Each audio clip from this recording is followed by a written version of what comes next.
Shalom everyone! Again, this is Ate Ai, and for today's vlog, pag-aaralan naman natin kung paano natin sasabihin kapag present tense, past tense, and future tense according to the gender ang infinitive verb to hold. In Hebrew, lihakzik. Okay, bau natkel.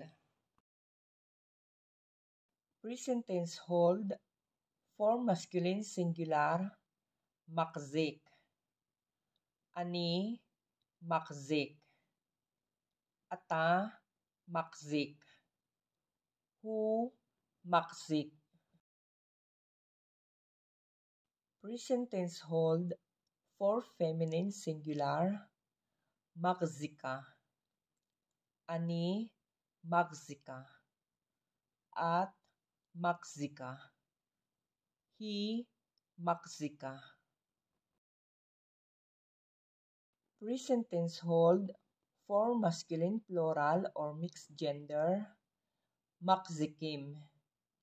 Anachno, makzikim.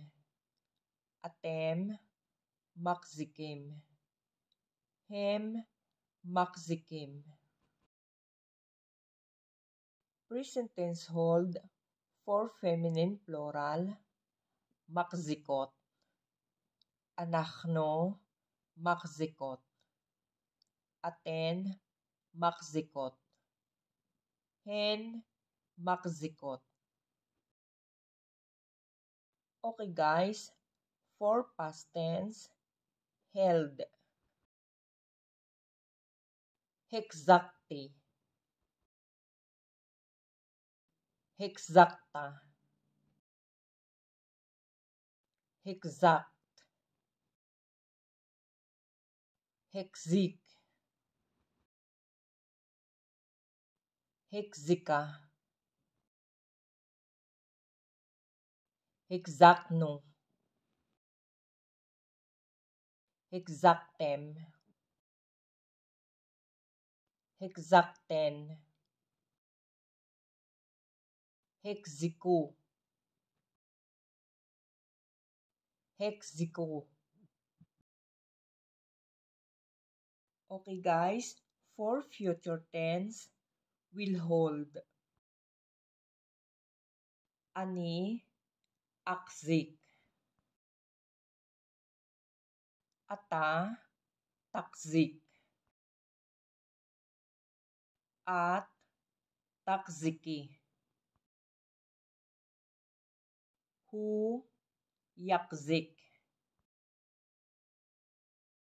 He, takzik. Anachno, nakzik. Atem, takziko. Aten, takzikna. Hem, yakziko. Hen, takzikna. Okay guys, ito naman ang imperative or ang command.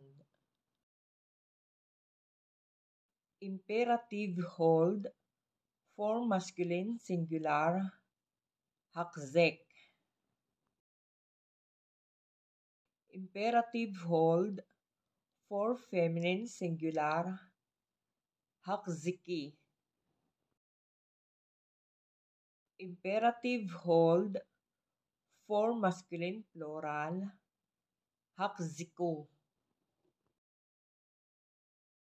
Imperative hold, for feminine plural, hakzekna. Okay guys, muli dito po natatapos ang vlog na ito. Sana nagustuhan nyo at sana makatulong ito sa inyo.